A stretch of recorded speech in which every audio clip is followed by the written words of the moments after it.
नमस्कार साथियों, स्वागत है आप सभी का अंकित इंस्पायर्स इंडिया पर। मैं हूं अंकित अवस्थी। आप हैं मेरे साथ में एक ऐसी खबर पर चर्चा करने के लिए जिसे पाकिस्तान वाले डाइजेस्ट नहीं कर पाएंगे।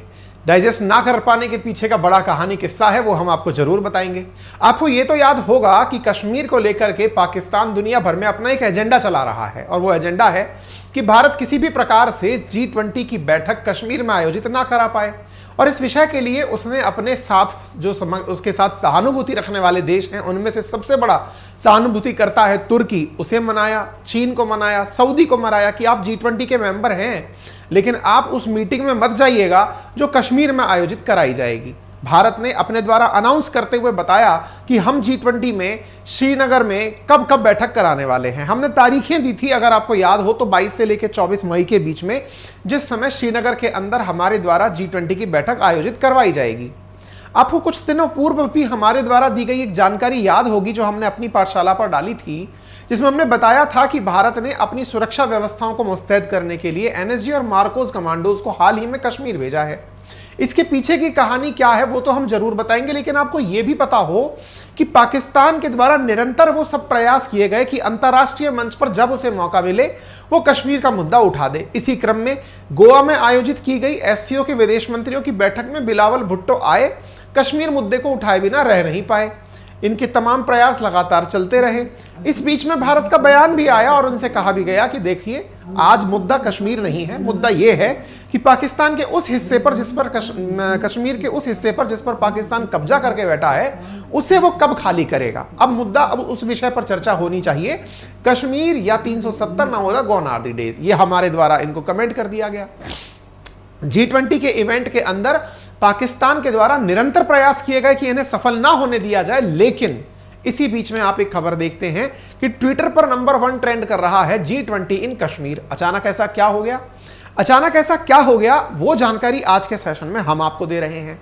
पाकिस्तान ने जो तमाम प्रयास किए थे सबसे पहले Y20 को फेल कराने के, वो निष्फल साबित हुए हैं। ऐसा क्यों? आपको याद होगा कि जब हमने आज से पहले जब ये सेशन किया था, उसमें जिक्र करते हुए बताया था कि G20 के तत्वाधान में यूथ 20 की बैठक भी श्रीनगर में आयोजित करवाई जाएगी, और वो यूथ 20 की बैठक 11 से लेकर के 12 मई के बीच में आयोजित कराई जाएगी। आज 12 मई पूरा हो चुका है। सुर्खियां आपके सामने हैं। सुर्खियां ये हैं कि Turkey ditches Pakistan on Kashmir. हुआ क्या है? हमने G20 के तत्वाधान में जो Y20 की बैठक आयोजित करवानी थी 11 और 12 मई की, जिसके बारे में मैं आप लोगों को ऑलरेडी लगभग 1 महीने पहले बता चुका था, वो बैठक पूरी भी हो चुकी है। और इंटरेस्टिंगली, जिसे मनाने के लिए पाकिस्तान ने सब कुछ किया, वो तुर्की उस बैठक में आकर शामिल हुआ। जी हां साथियों, आज के सेशन में सबसे इंटरेस्टिंग बात यही है कि कश्मीर के मसले पर जिस पाकिस्तान ने दुनिया को एक तरफ करने का प्रयास किया हो, लोगों को बरगलाने का, भड़काने का काम किया हो, उनके प्रयासों को नुकसान हुआ है। और नुकसान किस बात का? कि तुर्की आकर साझा हो गया है।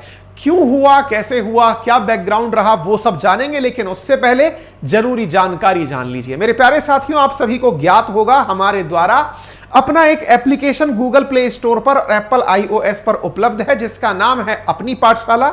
अपनी पाठशाला पर हमारे सभी विद्यार्थी या मित्र जो भी स्टेट PSC, UPSC जैसी तैयारी कर रहे हैं, उनको फाउंडेशन अपना हिस्ट्री, ज्योग्राफी, पॉलिटी, इकोनॉमी में मजबूत करना है, उनके लिए हमारा एक बैच सारथी हमने अनाउंस किया हुआ है। इस सारथी बैच का कीमत है 1999, जिसमें पूरे 1 साल का कंटेंट आपको उपलब्ध कराया जाएगा 4 विषयों पर पूरी महारत के साथ, जिसे आप हमारे एप्लीकेशन, जिसका लिंक कमेंट बॉक्स में दिया गया है, वहां प्राप्त कर सकते हैं।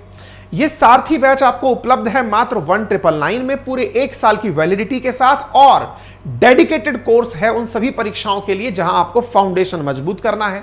डिजिटल बोर्ड के माध्यम से classes, call centre facility, test series जैसी सुविधाएं यहां पर दी जा रही हैं। क्लासेस कैसी होंगी, इसका डेमो आपको दिया गया है। आप एप्लीकेशन एक बार इंस्टॉल करिए, जाकर वहां पर डेमो देखिए। गूगल प्ले स्टोर पर विद्यार्थी साथियों का जबरदस्त हमें रेस्पॉन्स मिला है। 5 स्टार से ऊपर, मतलब 5 स्टार के बिल्कुल करीब हमारी रेटिंग विद्यार्थियों के द्वारा हमें दी गई है। आप जाकर के यहां पर और फीचर्स का भी लाभ ले सकते हैं। यदि आप कुछ भी नहीं पढ़ना चाहते हैं तो जो फ्री में हमने यहाँ फीचर्स दिए हुए हैं, जैसे आपके लिए इन्फोग्राफिक्स का फीचर है, आप उसका लाभ ले सकते हैं, टेस्ट का फीचर है, आप उसका लाभ ले सकते हैं, एनसीईआरटी की सभी 6 से लेकर 12वीं की सारी बुक्स फ्री ऑफ कॉस्ट उपलब्ध हैं, आप उन्हें डाउनलोड करके पढ़ सकते हैं। और हमसे सोशल मीडिया पर कनेक्ट करने के लिए यहां पर तमाम लिंक्स दिए गए हैं जहां पर सीधा हमसे कनेक्ट हो सकते हैं। इसके लिए आपको करना क्या होगा? नथिंग, आप केवल जाइए और सेशन बाय कर लीजिए। आगे बढ़ते हैं साथियों। मेरे प्यारे साथियों, जैसा आप सभी जानते हैं कि Y20 से रिलेटेड जानकारी हमने आपको महीने भर पहले दी थी कि श्रीनगर में Y20 आयोजित होगा। अब ये Y20 होता क्या है? असल में साथियों, G20 के अंदर जो भी राष्ट्र आते हैं वो जिन मुद्दों पर चर्चा करते हैं उन मुद्दों को यूथ पहले ही डिस्कस करता है। ऐसे ही यूथ की डिस्कशन बैठकें जो हैं वो इस पूरे साल में अलग अलग जगहों पर आयोजित करवाई जा रही हैं। उनमें से एक बैठक कश्मीर में भी आयोजित करवाई गई, जो कि 11 से 12 मई को आयोजित कराई गई। कहां पर आयोजित करवाई गई? कश्मीर यूनिवर्सिटी में आयोजित करवाई गई। क्या एजेंडा रखा गया?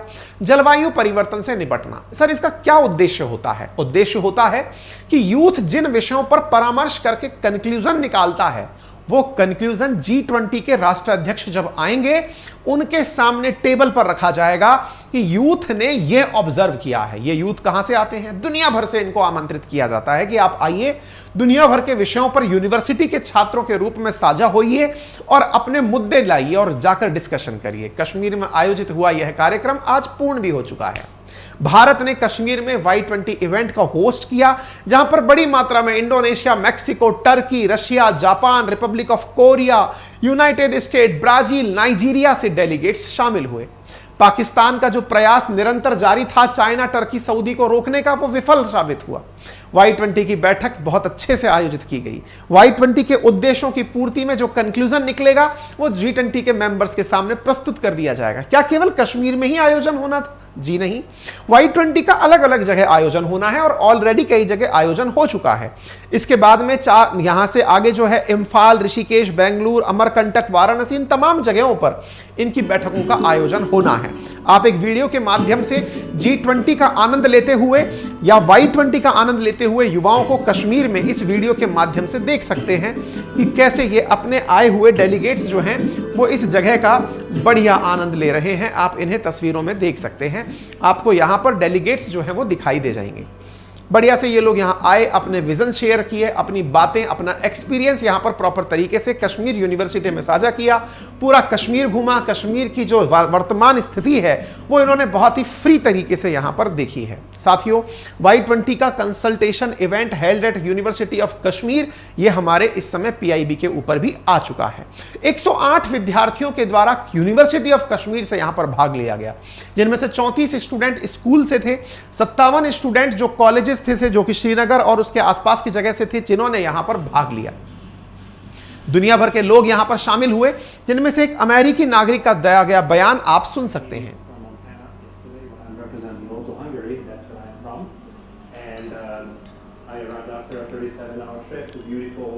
Srinagar here in Kashmir, and this is my second visit here, and everything is just as beautiful as it was before. And I'm really excited to talk tomorrow at the panel at the Y20, which I have been looking forward for now a long time. ये एक अमेरिकी है जो कि यहाँ पर आया है, दूसरी बार आया है, और वो बोल रहा है कि मेरे लिए यह विजिट कितने काम की रही, ये इसने अपने द्वारा आकर बताया। बाय द वे, तुर्की का भारत के प्रति रवैया बदल गया है क्या? क्या भारत के द्वारा तुर्की को भेजी गई सहायता उसके हृदय परिवर्तन में काम आई है क्या? जो उसने इस तरह के काम के लिए अपने यहाँ के जवानों को भेजा है, लोगों को भेजा है, ये सोचने वाली बात है। और क्या ये वही तो कारण नहीं है जो भूकंप के दौरान पाकिस्तानियों के द्वारा पाकिस्तान को मिली गई मदद ही वापस तुर्की को जो भेज दी गई थी, कहीं उससे तो यह आहत नहीं है? ये पाकिस्तानियों को सोचने की जरूरत है, हमें नहीं है। आपको याद होगा कुछ दिनों पूर्व भी एक सेशन में हमने जिक्र किया था कि कश्मीर के मुद्दे पर तुर्की ने एक बार फिर से नाम लिया था, लेकिन वो नाम कश्मीर का नहीं, दुनिया भर में सारे वो स्थान जहां पर UN में जिनकी चर्चा होती है उनके बारे में था। क्या भारत के कश्मीर को लेकर तुर्की अपनी राय बदल रहा है? अगर ऐसा है तो पाकिस्तान के लिए ये एक बहुत बड़ा सेटबैक है। बाकी आप क्या समझते हैं इस बात से, वो आप जरूर कमेंट बॉक्स में बताएं। चैनल पर नए हैं तो आप हमें सब्सक्राइब कर लें। इस वीडियो को ज़्यादा से ज़्यादा साथियों से साझा करें। वीडियो को लाइक एंड शेयर करना बिल्कुल ना भूलें। G20 की बैठक सितंबर में 2023 के अंदर होने जा रही है, जहां पर राष्ट्र अध्यक्ष शामिल होंगे। उनका क्या ऑब्जर्वेशन रहेगा, दुनिया जरूर जानेगी। फिलहाल के लिए इतना ही। अगर आपको जानकारी पसंद आई हो, अपने सभी साथियों से साझा करें। बाकी कमेंट बॉक्स में हमने अपनी पाठशाला का लिंक पिन किया हुआ है, आप वहां जाकर सोमवार से शुरू होने वाले सारथी बैच में अपने आप को एनरोल कर सकते हैं। आपका समय शुभ हो। धन्यवाद।